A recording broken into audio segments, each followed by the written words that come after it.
الحمد لله رب العالمين الرحمن الرحيم مالك يوم الدين إياك نعبد وإياك الصراط المستقيم صراط الذين أنعمت عليهم غير المغضوب عليهم ولا الضالين.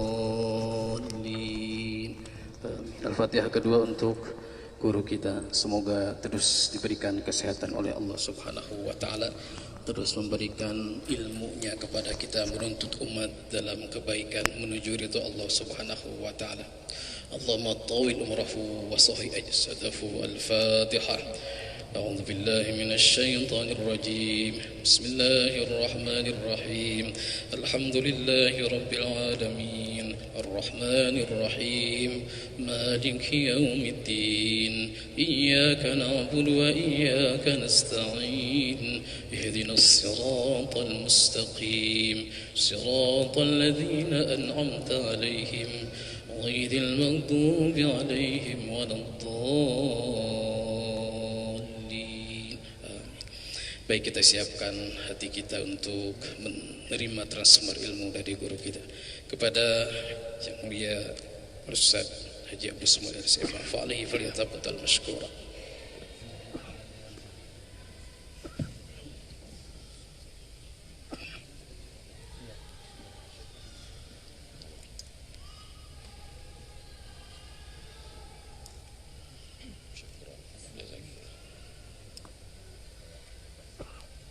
Bismillahirrahmanirrahim.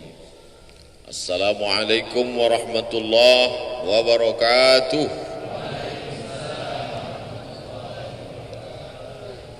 Alhamdulillahilladzi bi ni'matihi tatimmu shalihat. Wassalatu wassalamu ala sayyidis sadat wa ala alihi wa ashabihi ahlil fadaili wal karamat. Subhanaka la ilma lana illa ma 'allamtana innaka antal alimul hakim. Rabbi shrah li sadri wa yassir li amri wahlul 'uqdatam min lisani yafqahu qawli. Man shalla subha fi jama'atin kana fi zimmatillah. Siapa yang salat subuh berjamaah maka dia dalam tanggungan Allah, dalam tanggung jawab Allah, dalam perlindungan Allah. Maka kita semua yang salat subuh berjamaah ini dalam fi zimmatillah, dalam tanggung jawab Allah, dalam kuasa Allah, dalam perlindungan Allah dari segala macam mara bahaya, musibah, penyakit, dan dijaga dalam istiqamah iman dan Islam. Man shalla subha fi jama'atin, siapa yang salat subuh berjamaah, thumma qa'ada yadhkurullah, duduk berzikir mengingat Allah, thumma hatta tatlu'a asy-syamsu, sampai terbit matahari, thumma yusalli raka'ataini, salat sunat 2 rakaat, kanat lahu ka ajri hajjatin wa umrah, maka dia dapat pahala seperti haji dan umrah tammah. Diriwayatkan oleh Imam Abu Isa ibni Sawrah At-Tirmidzi dalam kitab yang masyhur disebut Sunan At-Tirmidzi, tapi disebut juga nama lain kitabnya sama, Jami' At-Tirmidzi. Disebut dia Jami' karena di dalamnya ada aqidah, ada syariah, ada akhlak. Disebut dia dengan Sunan karena di dalamnya ada sunnah. Kalau 1 sunnah, kalau 2 sunnatani, kalau 3 sunan.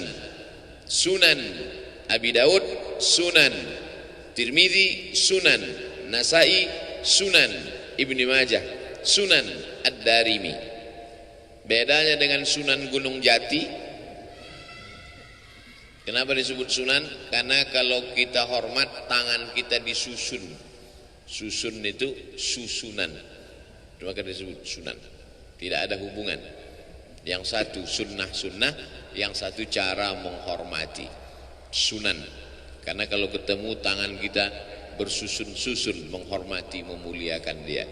Begitu juga lah tangan saya susun memuliakan Abah Raud, para tuan-tuan guru, alim ulama, Amar, Adinda Amar, sahabat-sahabat semua, muslimin muslimat, insyaallah semua kita dalam ridha Allah Subhanahu wa taala.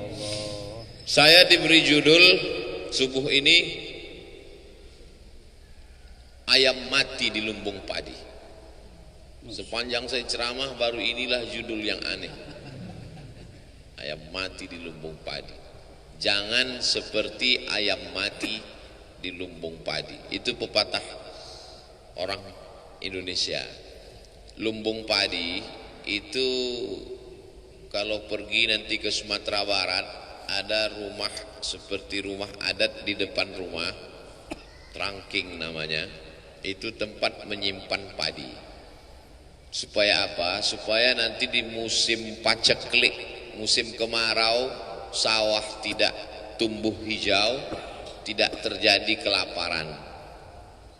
Di Pulau Jawa, di Kalimantan, di Sulawesi, bahkan di Papua juga begitu tabiat orang Indonesia. Memang dia punya persiapan.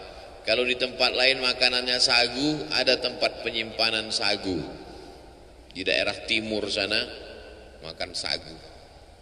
Saya ceramah ke daerah Sulawesi, ke Papua, di Sorong, di Raja Ampat, di Fak-Fak, diberi sagu. Ini makanan enak Pak Ustaz, saya coba, enak. Cuman cepat laparnya, karena kita biasa makan nasi. Artinya apa? Ada persiapan untuk masa depan. Itu diajarkan Allah Subhanahu wa taala dalam surah Yusuf. Ketika dia diberikan Allah taala ilham melalui mimpi, wahyu. Bagi kita tidak ada wahyu karena sudah putus dengan datangnya Nabi Muhammad sallallahu alaihi wasallam. Habis. Al-yauma akmaltu lakum dinakum wa atmamtu alaikum ni'mati wa raditu lakumul Islam madina. Habis, tak ada lagi wahyu. Tapi kemudian ilham tetap terus ada. Lil insani lammatani, manusia ini punya dua lammah. Bisikan-bisikan yang datang dari malaikat disebut ilham. Bisikan-bisikan yang datang dari syaitan disebut waswasah. Makanya kita selalu minta perlindungan Allah dari waswasah. Qul a'udzu birabbin nas, malikin nas, ilahin nas, min syarril waswasil khannas. Nama perbuatannya waswasa, yuwaswisu. Perbuatannya waswasah. Tempat dia berbisik, alladzi waswisu fi sudur. Di dada. Bagian yang sebelah mana? Atas, bawah, kanan, kiri. Yang sebelah kiri. Tempat jantung berdetup, berdetak, berdegup. Sebelah kiri. Makanya jantung itu kita isi dengan zikir. Afdalu zikri fa'lam annahu la ilaha illallah. Ke situ. Untuk mengusir bisikan-bisikan setan. Tabiat dia khannas, bersembunyi. Kenapa disebut dia bersembunyi? Karena dia mengintai seperti tikus di lubang mengintai kucing. Kalau dia lihat ada kucing, dia khannas, bersembunyi. Tapi ketika dia lihat tidak ada kucing, dia keluar. Maka saat hati berzikir, dia bersembunyi. Saat hati lalai, dia keluar. Maka kata Allah, wala takum minal ghafilin. Jangan kau lalai. Kun ma'allah. Selalulah engkau bersama dengan Allah. Selalulah engkau bersama dengan Allah. Kalau engkau tidak bisa bersama dengan Allah, fakun man ma'allah. Hendaklah engkau bersama dengan orang. Kalau kau duduk dengan dia, kau ingat Allah. Makanya kalau duduk dengan almarhum dulu, ingat Allah. Duduk dengan Abah Raud, ingat Allah. Saya kalau duduk dengan ulama itu, Pak Ustadz, saya ingat Allah. Alhamdulillah. Tapi kalau saya duduk dengan Ustadz, saya ingat proposal.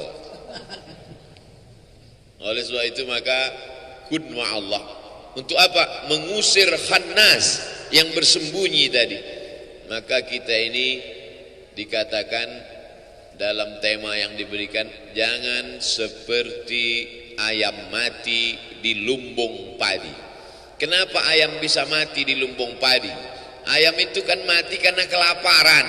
Kenapa bisa di lumbung padi, tempat penyimpanan padi, menunggu masa paceklik, masa kering, sedangkan orang saja tidak akan mati karena padi itu ada, padahal dia berada di lumbung padi itu. Kenapa bisa mati?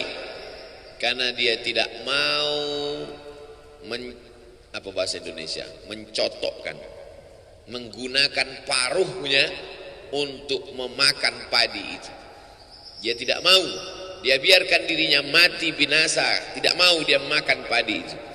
Oleh sebab itu, adakah manusia seperti ini disebutkan dalam Al-Quran yang sejalan dengan peribahasa ini? Ada. Siapa dia? Kamatsalil himari yahmilu asfara, seperti keledai membawa kitab. Keledai dipakai untuk menarik gerobak. Isi gerobak itu di belakang kitab berjilid-jilid. Tapi ada manfaat kitab itu bagi keledai? Tak ada.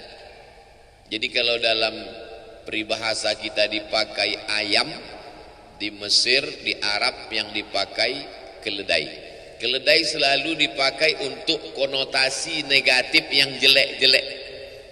Suara. Inna angkaral aswati la sautul hamir. Suara yang paling jelek adalah suara keledai. Gimana sih suara keledai, Pak Ustaz? Tulis aja di YouTube, sautul hamir. Tulis di sautul hamir. Jangan sekarang, nanti habis pengajian. Untuk rumah yang paling jelek, la baitul ankabut. Janganlah jadi rumah yang paling rapuh. Rumah yang paling kokoh kelihatannya adalah laba-laba. Rumahnya Spiderman. Tapi itulah rumah yang paling rapuh. Kenapa? Karena membangunnya susah, menarik getah kayu, disusun demikian indah cantik berangkai, tapi kemudian sekali tarik saja hancur. Perumpamaan rumah paling jelek, laba-laba. Perumpamaan suara paling buruk, keledai. Dan dalam peribahasa kita pun, jangan sampai keledai jatuh 2 kali di lubang yang sama. Sebuah perumpamaan.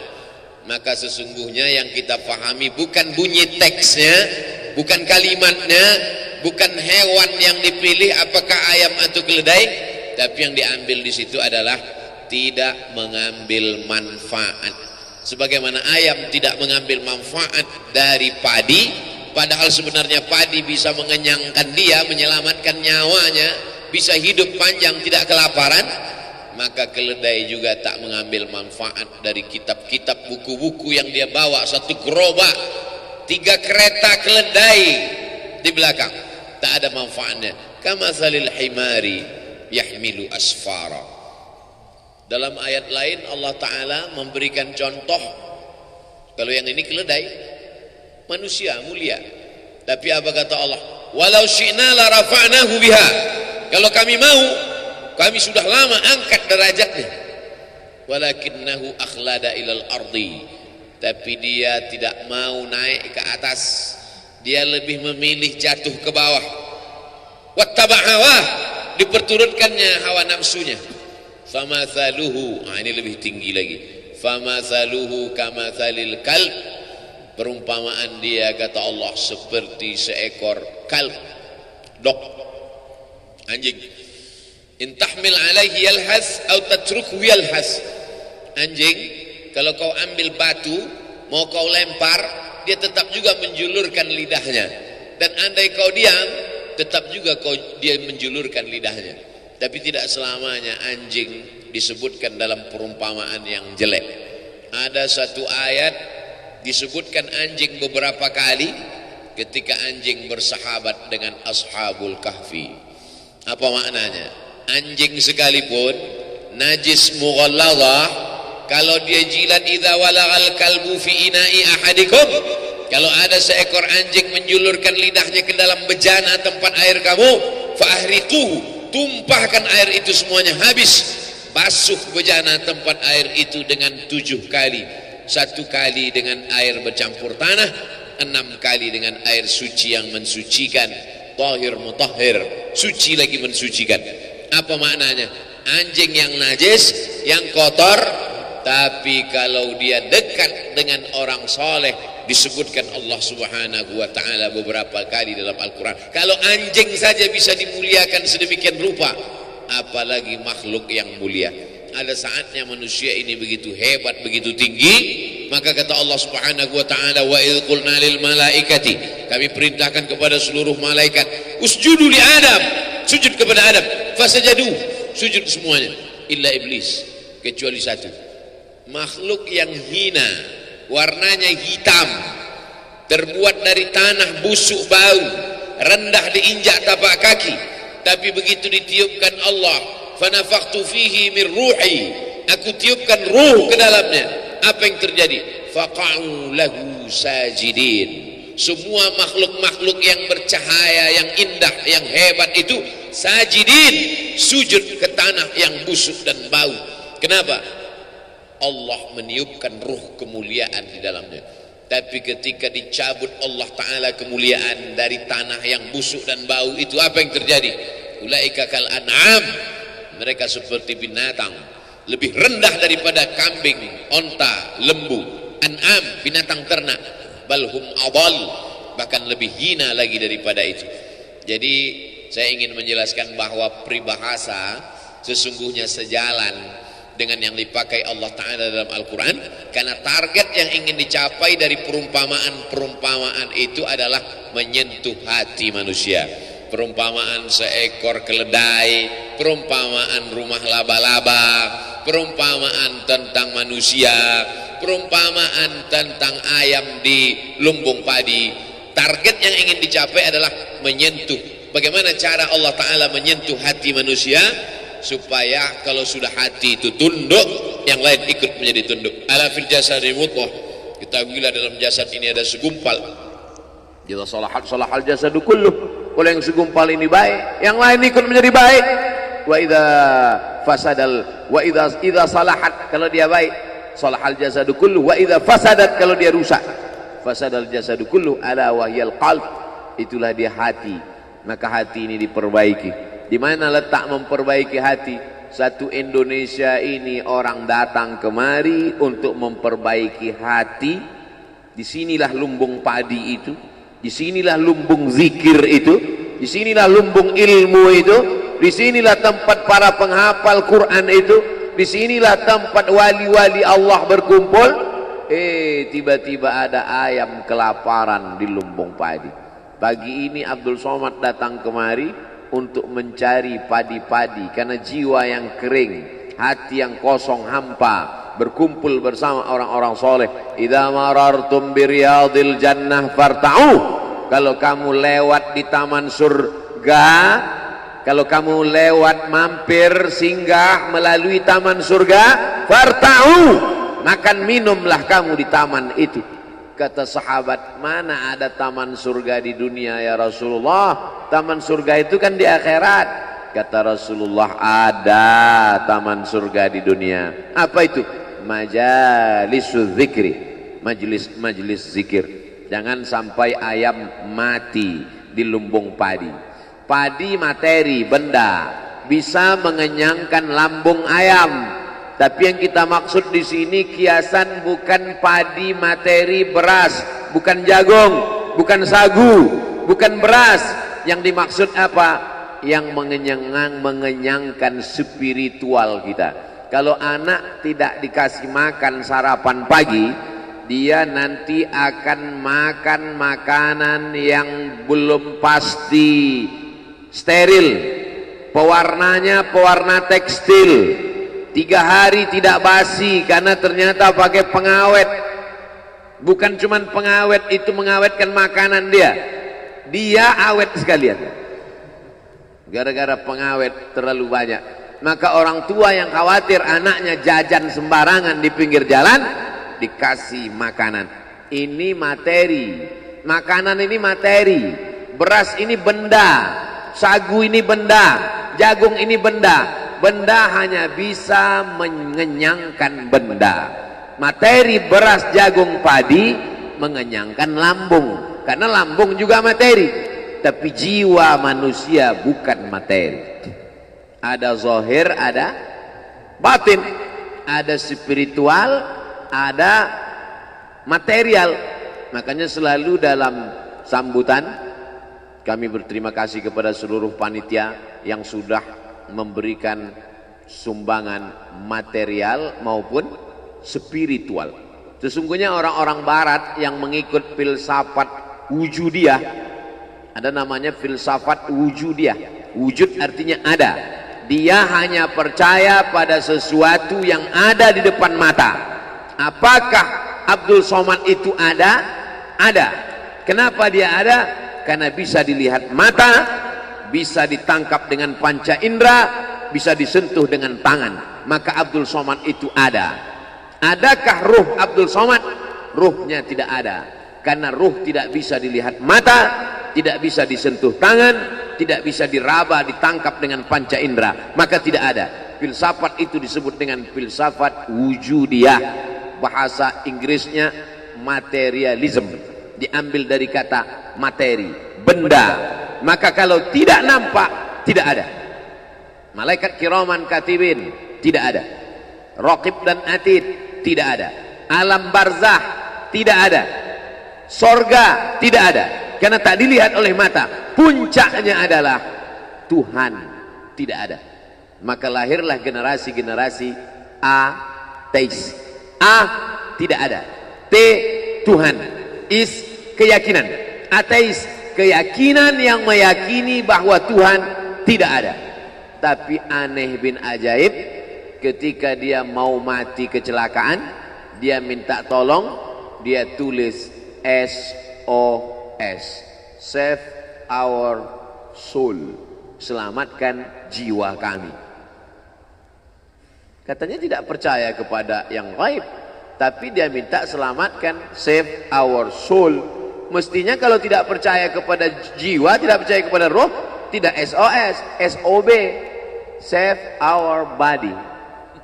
Dan dalam lagu kebangsaan Indonesia kita nyatakan, kami percaya kepada yang zahir dan batin.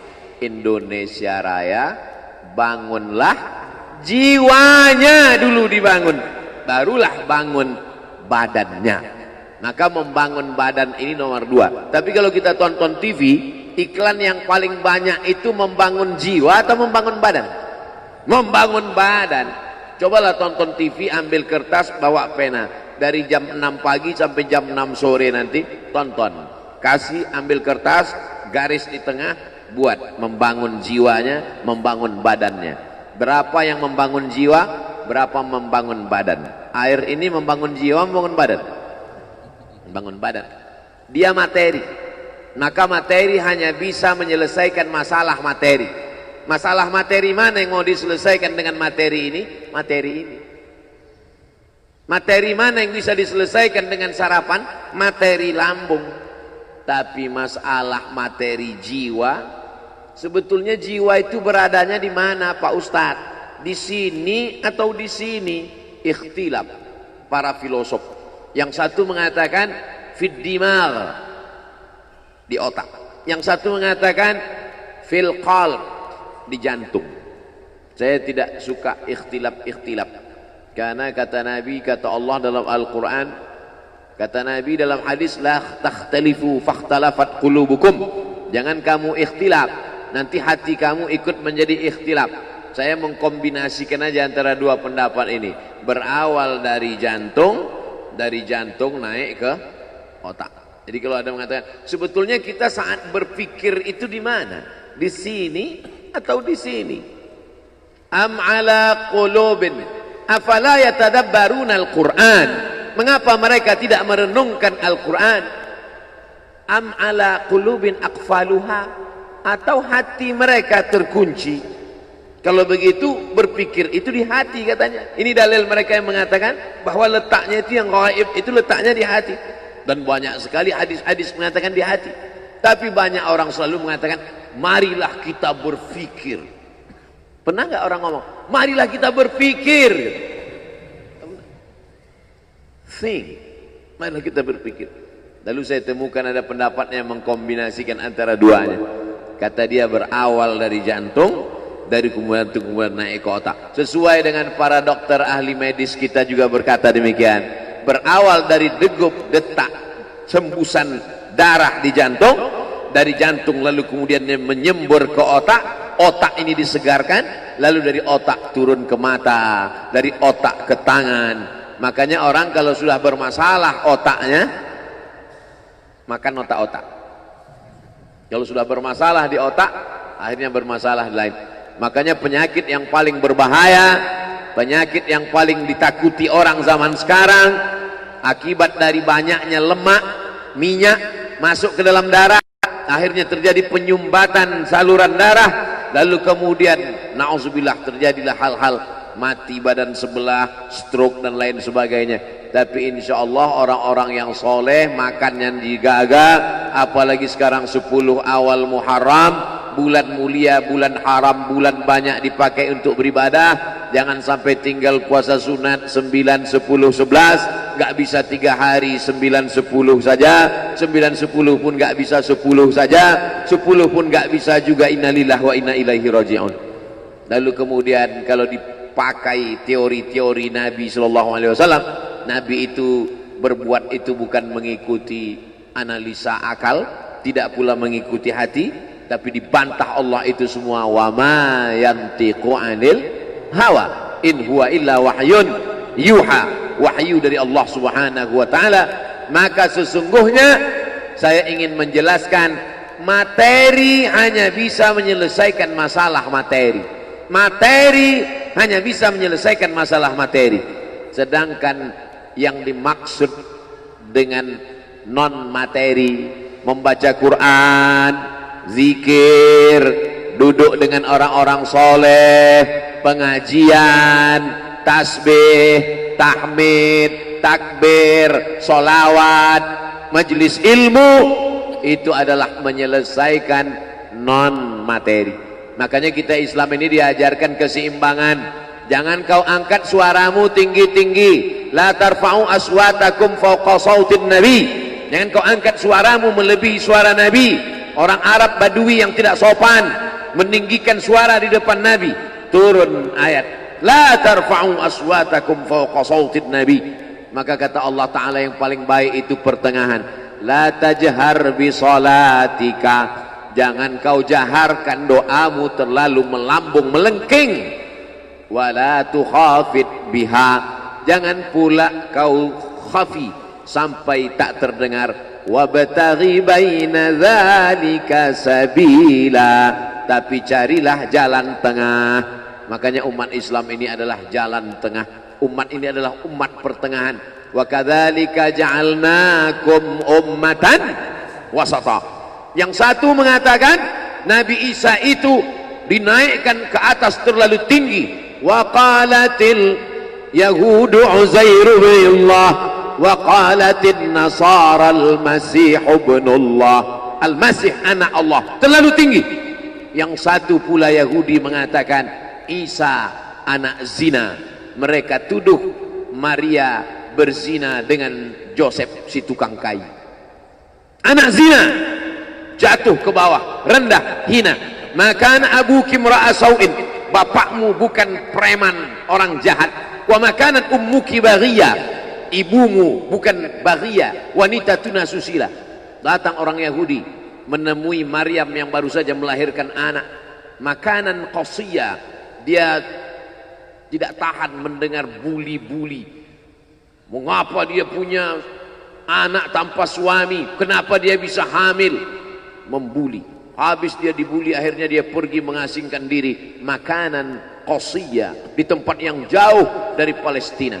Nah, jadi di antara yang suka membuli ini Yahudi. Jadi kalau ada suka membuli ini otak-otak Yahudi. Maka larilah Maryam. Jadi kalau mau belajar dari bagaimana Maryam dibuli orang, bagaimana cara dia, pergi lari. Kita sekarang kalau dibuli orang nggak perlu lari, cukup matikan handphone. Lalu kemudian dasar pembuli, orang sudah lari, ternyata mereka datang ke sana. Mereka datangi langsung. Apa kata mereka? Makanat abuki, makana abuki imra'a sau'in, bapakmu bukan orang jahat. Wa makanat ummuki baghiyah, ibumu bukan wanita tuna susila. Titik. Kalau ayat itu dilanjutkan tidak layak menjadi kitab suci. Bapakmu bukan preman tengik, ibumu bukan wanita tuna susila. Kalau dilanjutkan, mengapa kau punya anak hasil zina? Apa yang dilakukan Maryam? Tarkul jawabi alal jahili jawabun. Tidak menjawab orang yang jahil, itulah jawabannya. Tidak menjawab orang jahil, itulah jawabannya. Apa yang dilakukan Maryam? Fa asyarat ilaih. Maryam cukup menunjuk anaknya. Isa yang terbaring sesosok bayi, fa asyarat ilaih. Maryam menunjuk anak. Kata Maryam, bayangkan tiba-tiba kalau datang orang sedang membuli. Kenapa kamu bisa hamil nggak punya suami? Bapakmu bukan orang jahat, ibumu juga bukan wanita tunasusila. Kenapa kamu bisa punya anak haram? Oh, makin marah dia. Apa kata mereka? Kaifa nukallimu man kana fil mahdi sabiyya? Kaifa nukallimu man kana fil mahdi sabiyya? Kamu suruh kami bicara dengan anak kecil ini. Bagaimana kami bisa bicara dengan anak ini? Disitulah Allah Ta'ala menunjukkan mukjizatnya, seimbang antara zahir dan batin. Yang dilakukan oleh Maryam itu adalah zahir, menunjuk anak. Tapi yang dilakukan Allah adalah batin. Islam mengajarkan seimbang antara zahir dan batin. Jangan orang hanya batin saja. Innallaha la yanzuru ila ajsamikum. Allah tidak melihat bentuk fisik tubuh kamu. Wala ila suwarikum. Allah tak melihat rupa wajah kamu. Walakin yanzuru ila qulubikum. Yang dilihat Allah itu batin kamu. Gara-gara ini santri-santri tak mandi pagi. Kamu kenapa matanya? Allah hanya melihat hati kita, Pak Ustaz. Makanya ketika bercermin kita diajarkan Allahumma kama hassanta khalqi wa hassin khuluqi. Makanya di azikra yang zahir ada, yang batin ada. Merugilah orang yang berada di Jakarta, Jabodetabek, Jakarta, Bogor, Depok, Tangerang, Bekasi. Mereka adalah ayam-ayam mati di lumbung padi. Yang dari Sumatera selamat karena nyebrang pulau. Kalau mau datang kemari rapid test dulu. Bukan sembarang. Nih, masih ada bekasnya. Saya selamat. Saya tidak termasuk ayam mati di lumbung padi karena lumbungnya jauh. Tapi yang ada di sekitar Jabodetabek, Lampung agak kena juga karena dekat kemari. Dulu seingat saya berbis-bis datang kemari. Lalu kemudian yang lebih dekat lagi Bogor, yang lebih dekat lagi sekitar ini. Maka ini akan ditanya, la tus'alunna yauma idzin anin na'im. Kamu ditanya, nikmat terbesar adalah bisa tinggal di dekat az-zikra. Nikmat terbesar, tapi tidak ada nikmat yang sia-sia. Afa khalaqnakum abatha? Apakah kami ciptakan kamu sia-sia? Aku beri engkau nyawa, aku titipkan roh di dalam jasadmu, kuberikan kesempatan tinggal di dekat az-zikra. Tapi kenapa kau menjadi ayam yang mati di lumbung padi? Perutnya mungkin kenyang, tenggorokannya mungkin tenang, matanya mungkin lapang, tidurnya lelap, tapi jiwa kosong hampa. Akibat apa? Akibat tidak diisi dengan zikir, tidak diisi dengan baca Quran, tidak diisi dengan muhasabah, tidak diisi dengan meneteskan air mata, tidak diisi dengan duduk bersama ulama, tidak diisi dengan sholat berjamaah, tidak diisi dengan kajian-kajian. Sesungguhnya setiap kita datang ke dunia ini sudah membawa benih. Tidak ada yang lahir ke dunia ini kosong hampa. Jadi kalau ada bapak-bapak yang diceramahi oleh orang motivator atau siapapun dia, mari isi anak kita dengan Islam, mari isi anak kita dengan iman. Tidak begitu guys. Kita lahir ke dunia ini bukan dalam keadaan kosong. Kita lahir sudah membawa iman. Mana dalilnya? A'udzubillahi minasyaitonirrajim. Wa idz akhadha rabbuka min bani Adam. Ingatlah ketika Allah mengambil persaksian dari seluruh anak cucu keturunan Adam. Wa asyhadahum. Allah mengambil persaksian. Asyhada yushhidu. Asyhadahum ala anfusihim. Ketika itu Allah bertanya, alastu bi rabbikum? Bukankah aku ini Rabb kamu? Semua kita waktu itu menjawab, bala syahidna. Ya, engkau adalah Rabb kami ya Allah. Setelah kita diisi, barulah kita masuk ke dalam rahim ibu kita, barulah turun ke bumi, barulah datang kemari.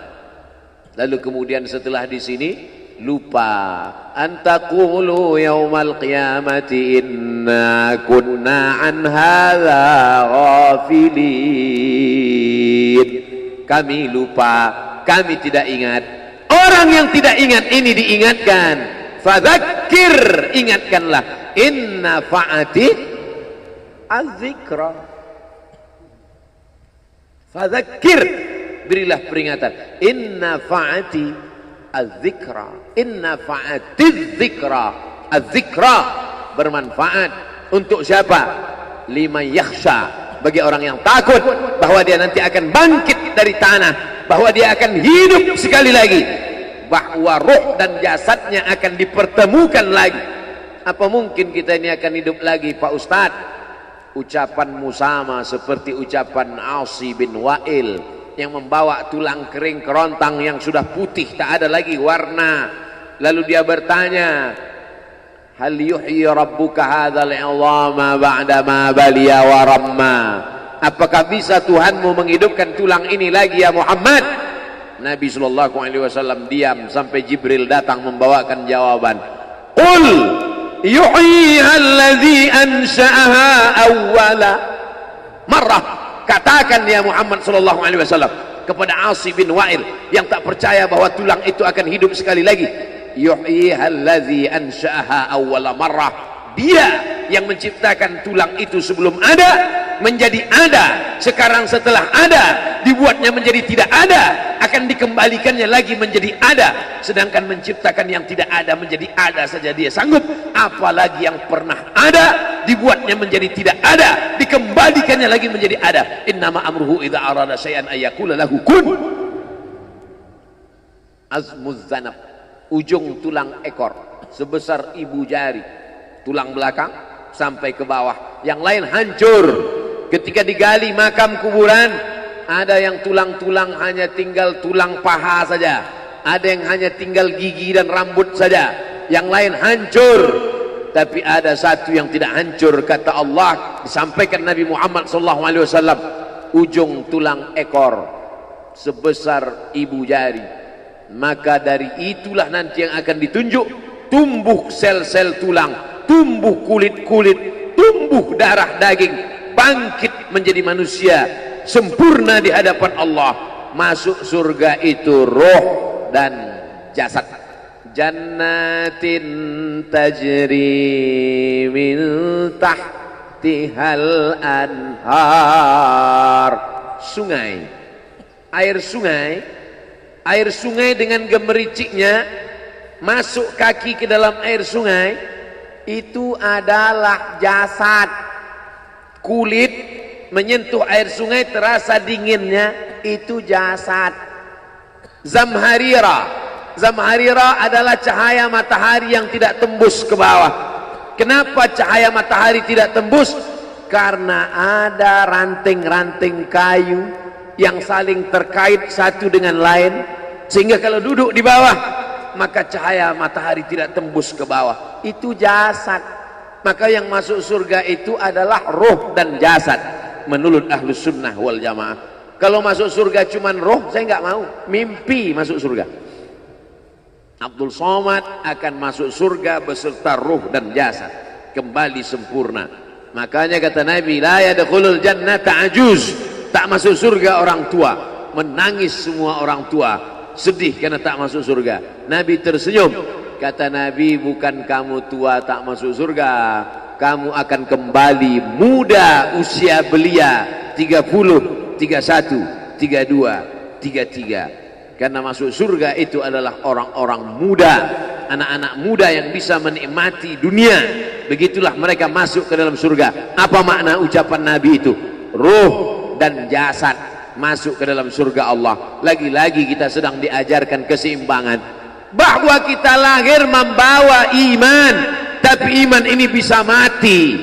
Benih letakkan di tanah pasir kering kerontang, tidak disiram, mati dia, kering.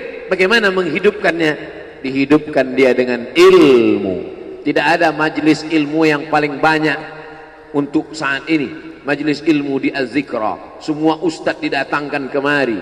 Ustadz Tengku Zulkarnain Abah Raud tidak usah disebut lagi, memang beliau guru dari almarhum, Masya Allah tabarakallah.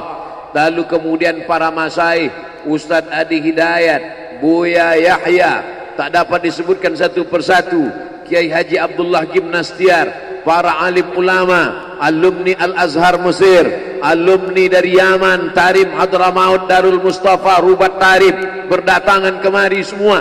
Majelis ilmu. Lagi-lagi ayam mati di lumbung padi. Apa sebenarnya yang terselit dari peribahasa itu? Iman mati karena tidak disirami dengan ilmu. Ilmu. Datang seorang jamaah menemui saya, Ustadz Somad, saya kena penyakit insomnia, gak bisa tidur malam. Jam 2 malam mata saya masih berkedip-kedip. Bismika Allahumma ahya wa amut, gak mempan. Sebabnya apa Pak? Sebabnya saya beli tanah. Setelah beli tanah, tanam kelapa sawit, dipupuk, dijaga, 3 tahun berbuah. Pas mau dipanen, sudah dipanen orang duluan. Ternyata tanahnya bermasalah, dibawa ke pengadilan, dia yang menang. Akhirnya sampai jam 2 malam gak bisa tidur. Apa yang terlintas dalam pikiran? Kenapa beli tanah, kenapa tanam sawit, kenapa beli tanah, kenapa tanam sawit, kenapa diambil orang, kenapa dulu gak ternak ikan aja, kenapa gak ternak puyuh. Berbulan-bulan gak bisa tidur. Akhirnya pergi ke psikiater. Pak psikiater, ya saya sudah 2 bulan gak tidur-tidur Pak psikiater. Akhirnya Pak psikiater buat resep. Ini obatnya, yang ini dimakan sebelum makan, yang ini dimakan setelah makan, yang ini 3 kali, yang ini 2 kali. Akhirnya memikirkan resep itu, makin gak bisa tidur. Dimakan, tertidur. Dosisnya habis, terbangun. Kenapa beli tanah, kenapa tanam? Setelah dimakan, muncul masalah baru. Terlalu banyak makan obat, terjadi kekacauan tubuh. Akhirnya kena buah pinggang, muncul masalah baru. Sampai akhirnya saya ketemu MP3 Ustadz. Saya dengarkan sebelum tidur malam. Begitu saya dengar, saya tertidur. Makanya saya tidak marah kalau ada jamaah tertidur. Itu menunjukkan jiwanya tenang. Karena dia tidak kena penyakit insomnia.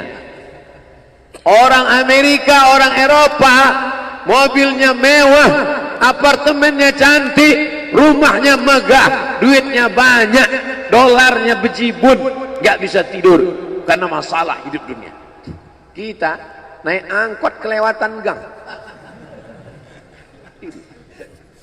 Itu menunjukkan apa? Di mana letak ketenangan itu? Huwallazi anzala sakinata fi qulubil mu'minin. Dia yang menurunkan ketenangan ke dalam hati orang yang beriman. Oleh sebab itu maka iman ini mesti disiram dengan ilmu. Majelis ilmu adalah majelis zikir. Majelis ilmu adalah majelis turunnya rahmat dan barakah. Majtama'a qaumun fi baitin min buyutillah. Sekelompok orang berkumpul di rumah Allah, yatsluna kitab Allah, membaca ayat-ayat Allah, wa yatadarasunahu fima bainahum, mengkaji isinya. Nazalat alaihimus sakinah, turun ketenangan. Ghasyiyat bihimur rahmah, turun rahmat kasih sayang Allah. Haffat bihimul malaikah, dikelilingi oleh para malaikat. Wa dzakarahumullahu fi man indah, dibanggakan Allah Ta'ala dengan para malaikat.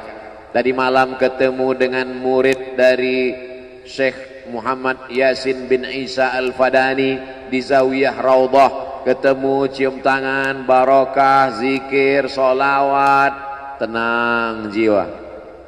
Lalu kemudian subuh ini ketemu dengan Abah Raud, ketemu dengan para penghafal Quran, ketemu dengan santri-santri, tenang jiwa. Tidak ada yang menenangkan jiwa ini selain daripada majlis zikir, majlis ilmu. Betapa meruginya ayam-ayam mati di lumbung padi. Benih tidak disiram, mati. Benih yang disiram dengan majelis ilmu tumbuh, tapi tidak berbuah. Maka mesti disiram pakai pupuk buah. Datang konsultasi. Ini kenapa tidak berbuah? Kenapa ini tidak berbuah? Karena ternyata dia mesti diamalkan. Sudah dapat ijazahnya, sudah talaki, sudah halaqah, kenapa nggak berbuah? Belum diamalkan. Paksa-paksakan diri sebelum tidur malam, wudhu dulu, sholat witir. Paksa-paksakan diri bangun malam, tahajud. Paksa-paksakan diri siang, sholat qabliyah, sholat ba'diyah. Paksa-paksakan diri pagi, sholat duha. Paksa-paksakan diri, sholat subuh berjamaah. Barulah dia berbuah. Kalau dia tidak berbuah, dia hanya sekedar pokok kayu yang hanya membuat sampah saja. Tapi paling tidak tempat orang bernaung di bawah ketika panas. Tapi manfaatnya tidak sesuai, karena yang ditunggu itu buahnya. Masa pohon kayu rindang besar tidak berbuah, sementara semangka yang kecil buahnya besar? Oleh sebab itu maka mesti berbuah. Benih disiram, berbatang, berputih, berbuah. Buahnya ranum, cantik dan indah. Begitu dibelah tak bisa dimakan. Kenapa? Ulat semua isinya. Oleh sebab itu mesti dijaga. Benihnya disiram. Apa yang bisa menjaga ini? Diprotek dia. Kenapa apel tidak dimakan ulat? Bukan karena ulat tidak sanggup beli apel, tapi karena disemprot pestisida. Ulat tahu ini ada pestisidanya, maka dia tidak makan. Kita nggak tahu, dimakan. Ikan asin tidak dikerubungi lalat, tidak ada satupun lalat yang hinggap di ikan asin. Kenapa? Karena lalat tahu ikan asinnya pakai formalin. Manusia nggak tahu. Pintar mana manusia dari lalat? Jangan jawab. Akhirnya orang makan, menumpuklah pestisida dan formalin dalam darah. Apa namanya? CANCER, cancer. Karena dia tidak larut dalam tubuh. Yang lain-lain larut. Makanan-makanan larut menjadi energi, menjadi sampah, dibuang menjadi kotoran. Sama seperti daun, kalau jatuh ke tanah larut menjadi pupuk, tapi plastik tidak larut, maka plastik sampah bertebaran. Oleh sebab itu maka ini mesti dijaga. Apa yang bisa menjaga buah apel supaya tidak berulat? Jagalah dia dengan ikhlas. Kamu kenapa nggak ke masjid? Saya kalau ke masjid riak, maka saya nggak ke masjid biar ikhlas. Tarkul amal li ajlin nas riak. Kata Imam Fudail bin Iyad, tarkul amal li ajlin nas riya. Tidak jadi beramal karena takut dipuji orang, riya. Wal amal li ajlihim syirik. Beramal karena ingin dipuji orang, syirik. Kenapa kamu nggak pakai sorban? Takut dipuji orang, riya. Pakai saja sorban anak, jangan takut dipuji orang. Pakai sorban, yakinkan diri. Baik. Ustaz, kenapa nggak pakai sorban? Ada masanya nanti pakai sorban. Tarkul amal li ajlin nas riya. Tapi beramal, tapi saya nggak tahan Pak Ustaz, dipuji orang. Luruskan, karena pujian pasti akan selalu datang. La atiyannahum min baini aydihim wa min khalfihim wa an aymanihim wa an syama'ilihim. Datang dari depan, dari belakang, dari kanan, dari kiri, dari dalam. Alladzi yuwaswisu fi sudur, dari dalam, dari depan, dari belakang, dari kanan, dari kiri, dari dalam, dari dua aspek, minal jinnati wan nas, dari yang zahir, dari yang batin, berdatangan dia. La ughwiyannakum, aku akan goda anak cucu Adam. Sampai kapan? Madamat arwahuhum fi ajsadihim, selama roh masih bersemayam dalam jasad, selama masih hidup, dia terus menggoda. Kapan kita berhenti dari godaan ini? Nanti setelah terbaring, terbujur kaku, bahkan sampai mau sakaratul maut pun dia tetap menggoda. Itulah makanya orang berzikir tidak bisa digoda waktu sakaratul maut. Kenapa? Karena la ilaha illallah akan terngiang di telinganya. Subhanallah walhamdulillah wa la ilaha illallah wallahu akbar. Subhanallah walhamdulillah wa la ilaha